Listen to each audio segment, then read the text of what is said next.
Hello everyone, welcome to our YouTube channel let's prepare for JKSSB exams.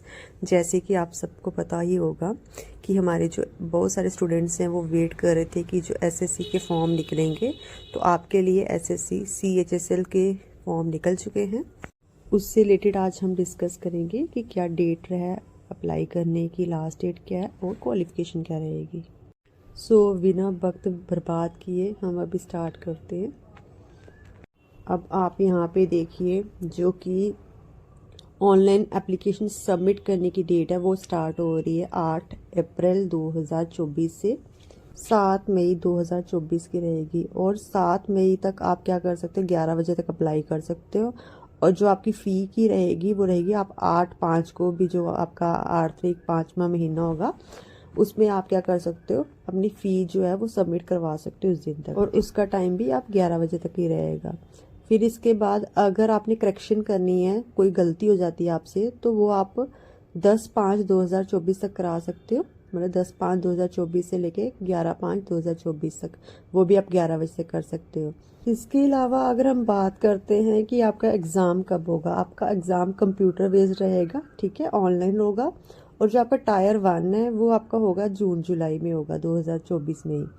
और जो tyre 2 है उसकी date जो होगी वो टायर 1 जब हो जाएगा उसके बाद आपको बताया जाएगा कि जो आपका टायर 2 होगा एग्ज़ाम वो कब होगा।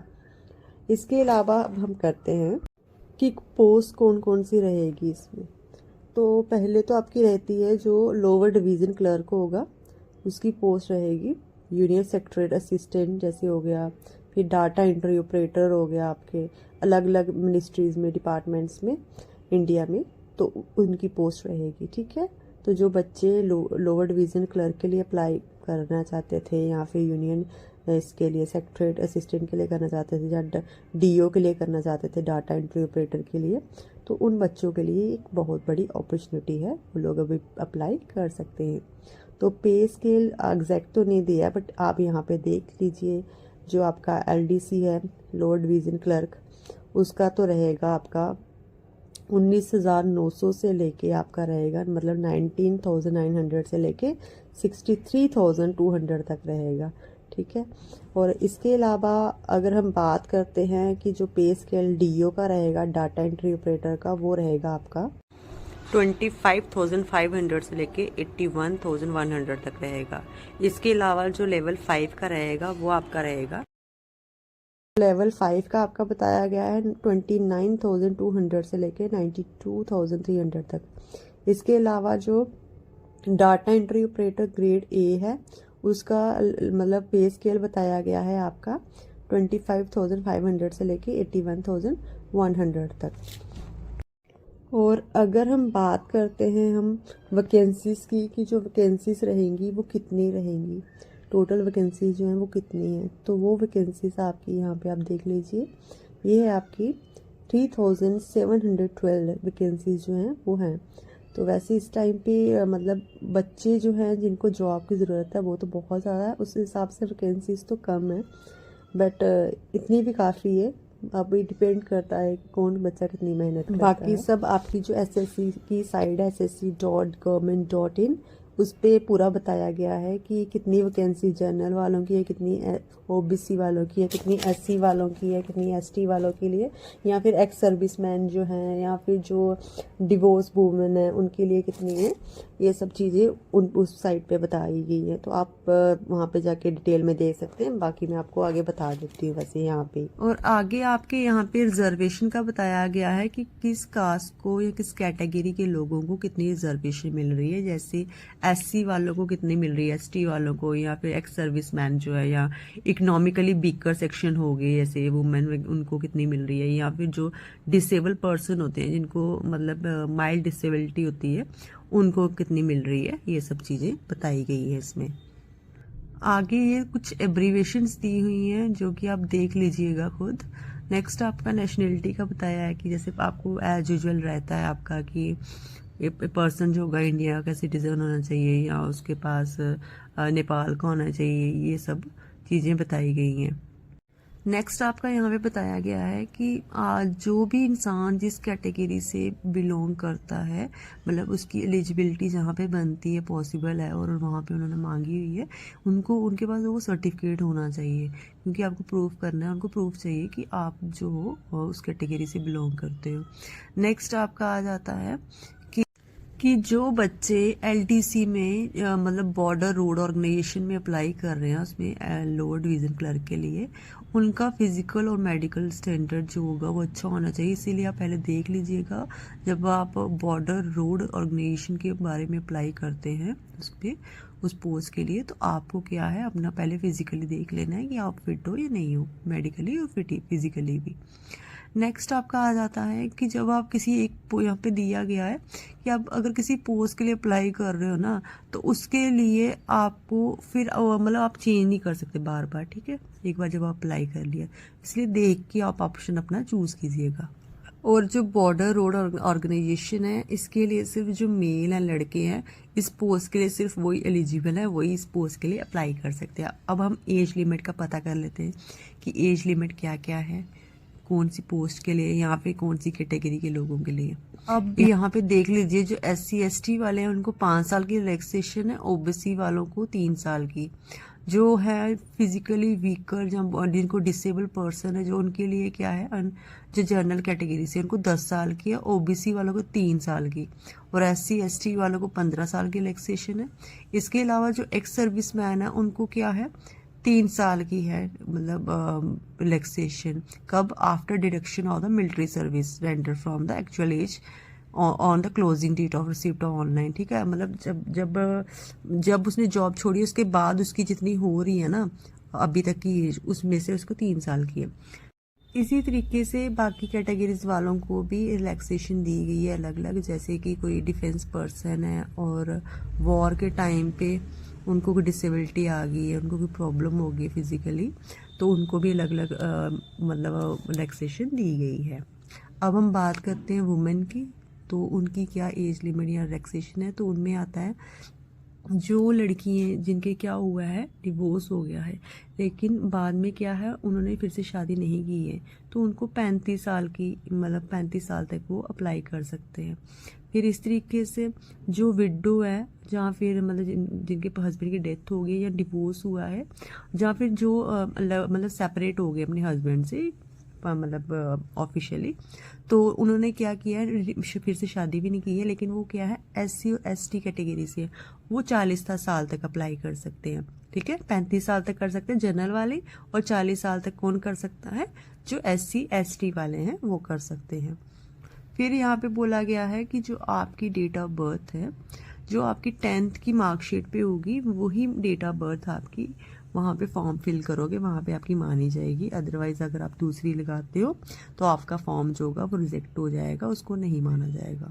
और बोला गया है कि जो defence person already government job कर रहे हैं रेगुलर बेसिस पे, वो इस पोस्ट के लिए अप्लाई नहीं कर सकते, वो एलिजिबल नहीं है, ठीक है। नेक्स्ट अगर हम बात करते हैं क्वालिफिकेशन की, तो आपकी मिनिमम 12th आपकी होनी चाहिए। जो बच्चे आपके डाटा एंट्री ऑपरेटर के लिए ट्राई कर रहे हैं, अप्लाई करेंगे, उन बच्चों की क्वालिफिकेशन साइंस मैथ होना चाहिए, मतलब मेडिकल स्ट्रीम से होनी चाहिए वो, तो उनकी 12th में जो साइंस और मैथ सब्जेक्ट होना चाहिए। और जो बच्चे LDC के लिए अप्लाई करें, लोअर डिवीज़न क्लर्क के लिए, उनकी 12th जो मतलब कोई भी फील्ड में चलेगी, कोई भी स्ट्रीम में चलेगी, ठीक है।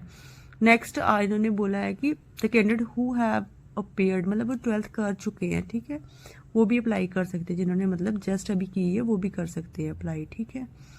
नेक्स्ट आपका आ जाता है, यहाँ पे बात हो रही है जो बच्चे भी 12th कर रहे हैं और उनका अगस्त तक मतलब अगस्त 2024 तक उनका रिजल्ट आ जाएगा, वो बच्चे भी अप्लाई कर सकते हैं। अब यहाँ पे फोटोग्राफ्स का बोला है कि फ़ोटोग्राफ जो आप लगाते हैं वो कैसी होनी चाहिए। पहले तो जो मतलब बैकग्राउंड होगी आपकी वो लाइट होना चाहिए, प्लेन होनी चाहिए। फिर आपकी मतलब जो फोकस होगा आँखों का वो आपके कैमरा पे होना चाहिए। फिर आपका दूसरा पोजीशन बताया कि डायरेक्ट स्ट्रेट कैमरा की तरफ वो होना चाहिए आपका। फिर आपने कोई भी ये मतलब ग्लासेस वगैरह, जो आपने चश्मा वगैरह ये नहीं लगाना होना चाहिए, ये उस टाइम नहीं लगाया होना चाहिए, आपकी आंखें बिल्कुल स्कैन की जाएंगी। फिर जो फ़ोटो का साइज होगा वो 10 KB से लेके 20 KB तक रहेगा। इसके अलावा जो सिग्नेचर की डायमेंशन रहेगी वो 4 सेंटीमीटर रहेगी, ठीक है। और 4 सेंटीमीटर ब्रेथ रहेगी और उसकी हाइट रहेगी 2 सेंटीमीटर रहेगी। ये सब बताया गया। और मतलब ब्लर फोटो जो होगी वो रिजेक्ट कर दी जाएगी, इसलिए फ़ोटो क्लियर होनी चाहिए आपकी। फिर उसके बाद बोला गया कि आपकी फ़ीस जो होगी वो रिफ़ंड नहीं होगी अगर आप किसी और पोस्ट के लिए अप्लाई करते हैं या आपका सिलेक्शन हो जाता है। अगर हम बाहर करते हैं करेक्शन की तो आपकी वो 10/5/2024 से लेकर 11/5/2024 तक आप कर सकते हो, 11 बजे तक। और मतलब जैसे आपके फॉर्म की क्लोजिंग डेट होगी उसके बाद मतलब टाइम हो गया तो उसके बाद आप 2 दिन का टाइम मिलेगा सिर्फ आपको करेक्शन का। और फिर जो करेक्शन है आप कर सकते हो, ठीक है, 1 या 2 बार आप कर सकते हो।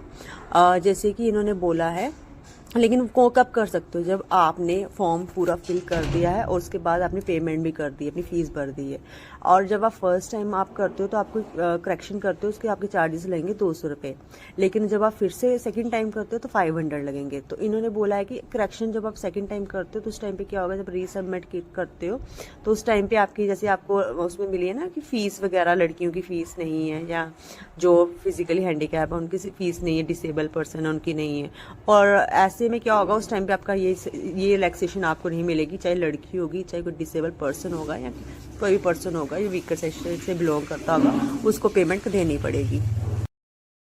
और जो आपके करेक्शन के चार्जेस होंगे वो आपके ऑनलाइन होंगे, जैसे आपके UPI के थ्रू होंगे या फिर नेट बैंकिंग के थ्रू होगी, वैसे होंगे आपके डेबिट कार्ड वगैरह के थ्रू।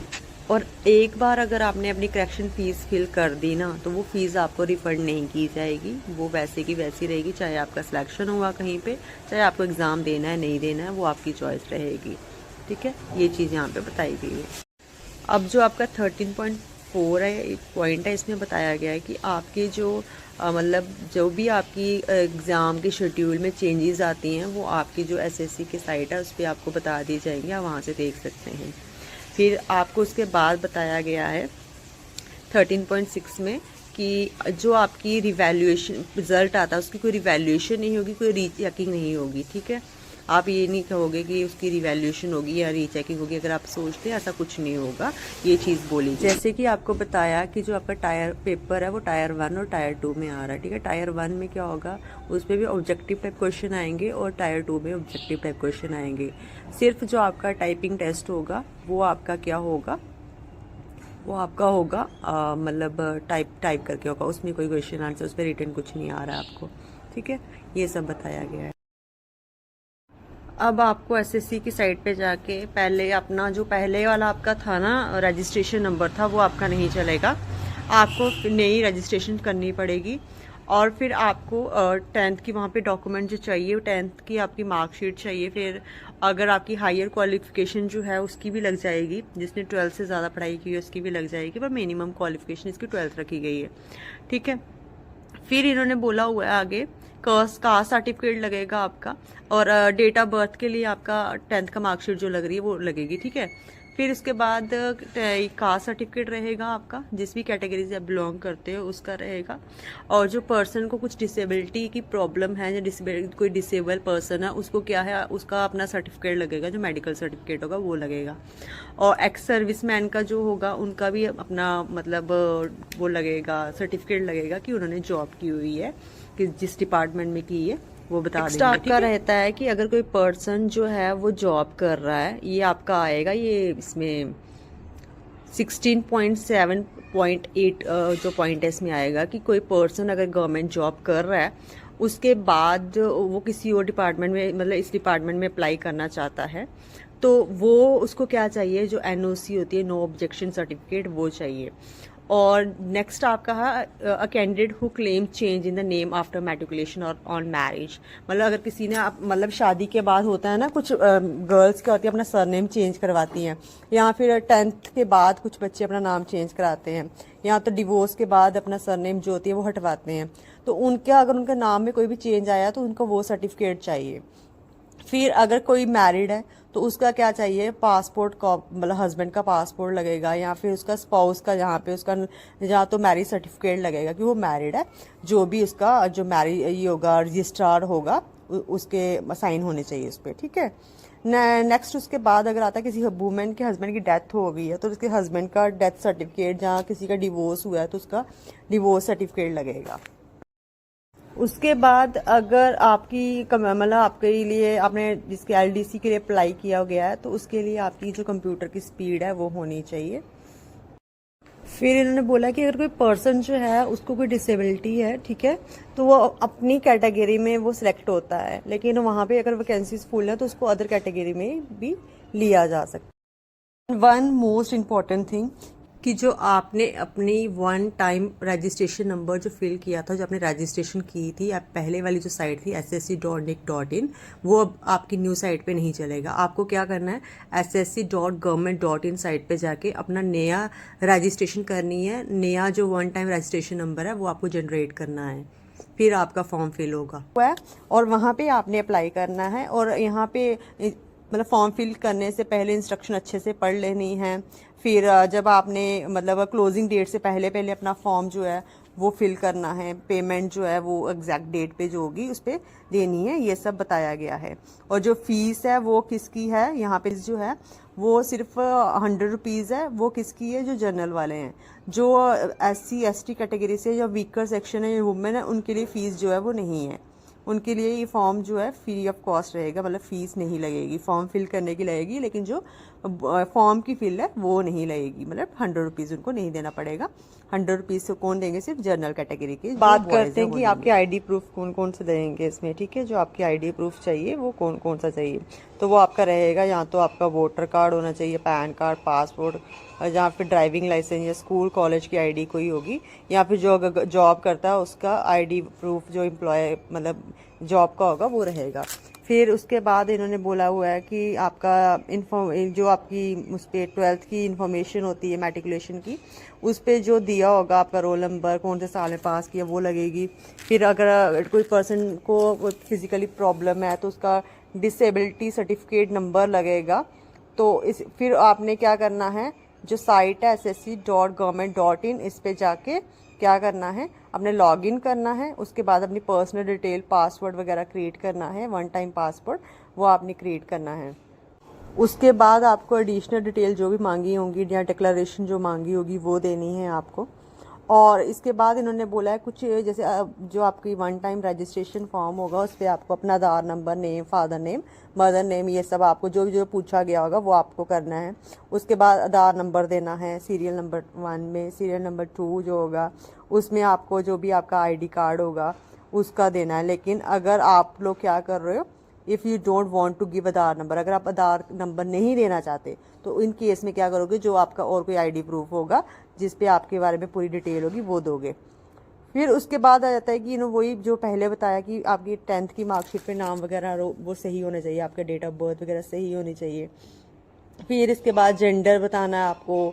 फिर जो जो चीज़ें होती है मेन वहाँ पे आपको डिटेल में दी जाएंगी, आपने देखते चलना और फिल करते चलना है। 10th का पास की, कौन से साल में की, हाईएस्ट क्वालिफिकेशन क्या है आपकी वो देना है, मोबाइल नंबर देना है, और आपकी जो मेल आईडी देनी है। और मेल आईडी जो कि वो करेक्ट होनी चाहिए, क्योंकि आपके जब आपका एग्ज़ाम होगा तो आपको उसमें एडमिट कार्ड से रिलेटेड इन्फॉर्मेशन आएगी, नोटिफिकेशन, जो भी आपने मेल आईडी दी होगी, जहाँ जो आपका क्या होगा फ़ोन नंबर होगा उस पर आएगी। तो इसलिए वही फ़ोन नंबर या आईडी दीजिएगा जो सही होगी, या फिर जो नंबर चलता होगा वो वहाँ पे अपलोड कीजिएगा, वो लिखिएगा। फिर आपको अपना परमानेंट एड्रेस फिल करना है, टेम्पररी फिल करना है, जो भी जहाँ पे आप रहते हो। तो उसके बाद आपको जो मतलब इन्होंने बोला जो फादर मदर नेम होगा या आपका नेम होगा या डेट ऑफ बर्थ होगी वो आपको एग्जैक्ट वही देनी है जो आपकी 10th की मार्कशीट पे है, ठीक है। और उसके बाद अगर वो गलत होगी, वो मैच नहीं करेगी, तो आप फॉर्म मतलब आपका फॉर्म जो होगा वो रिजेक्ट हो जाएगा, वो मतलब उसको आप सबमिट नहीं कर पाओगे। तो सभी बच्चे जो बच्चे इस एग्ज़ाम के लिए इंटरेस्टेड हैं अपने फॉर्म जल्दी से जल्दी फिल कीजिए SSC की साइट पे जाके, और एग्ज़ाम की तैयारी में जुट जाइए। इसी तरह से एग्ज़ाम से रिलेटेड और वीडियोस देखने के लिए हमारा चैनल जो let's prepare for GK SSB exams हैं उस पर जाके सब्सक्राइब कीजिए, लाइक कीजिए, और भी बच्चों के साथ ये वीडियो शेयर कीजिए कि जो भी बच्चे इंटरेस्टेड है या फिर वेट कर रहे थे SSC के एग्ज़ाम का, वो बच्चे अपना फॉर्म जो है फिल कर सकें। Thank you, God bless you.